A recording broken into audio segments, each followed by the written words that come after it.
Assalamualaikum warahmatullahi wabarakatuh. Saya Handika Pratama, mahasiswa hukum semester 2 Universitas Bangka Belitung. Di sini saya akan membuat video pembelajaran untuk memenuhi tugas individu hukum internasional pada hari ini.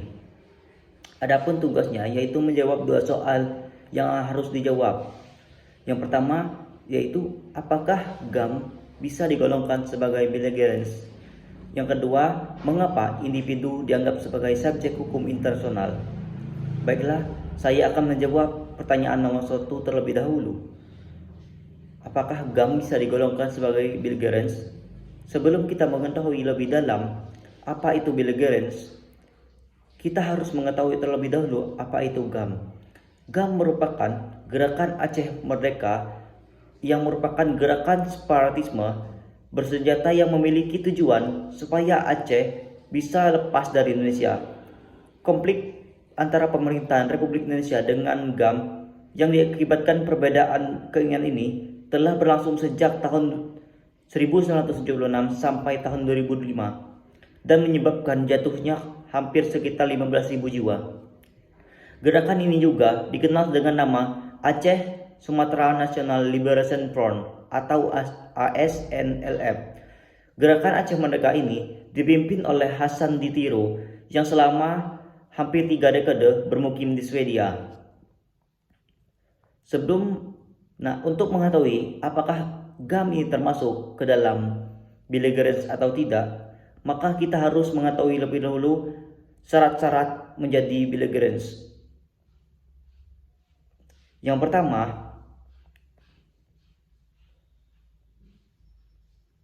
syarat-syarat tersebut adalah yang pertama yaitu perang sipil yang telah terjadi kemudian berkembang menjadi perang terbuka.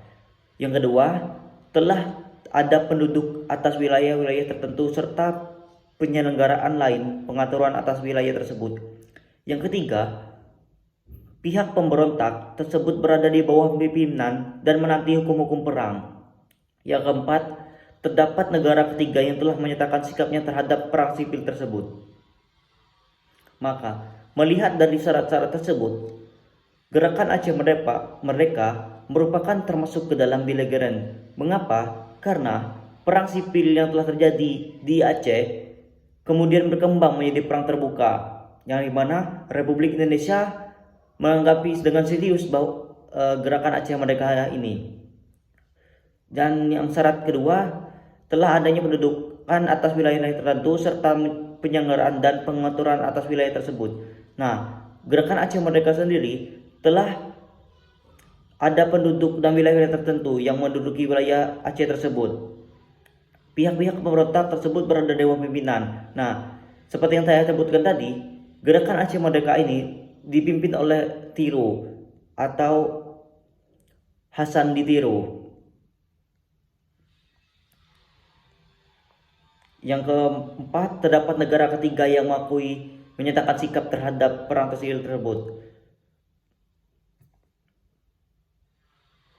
Pertanyaan kedua, mengapa individu dianggap sebagai subjek hukum internasional? Sebelum kita mengetahui lebih dalam mengapa individu dianggap sebagai subjek hukum internasional, kita harus mengetahui terlebih dahulu apa itu subjek hukum dan apa itu subjek hukum internasional. Subjek hukum merupakan pendukung hak dan kewajiban, sedangkan subjek hukum internasional merupakan pendukung hak kewajiban dalam hukum internasional. Nah, maka secara garis besar, mengapa individu dianggap subjek hukum internasional? Karena individu memiliki peran yang sangat penting antara penjalan hak dan kewajiban dalam hukum internasional.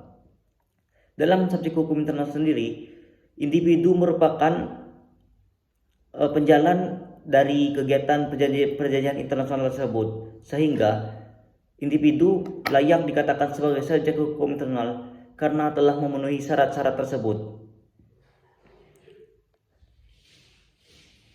Adapun setiap tindakan-tindakan yang dilakukan oleh individu dapat dianggap sebagai perjanjian yang sah dan diakui di mata dunia Oleh karena itu, subjek hukum internasional, individu merupakan subjek hukum internasional.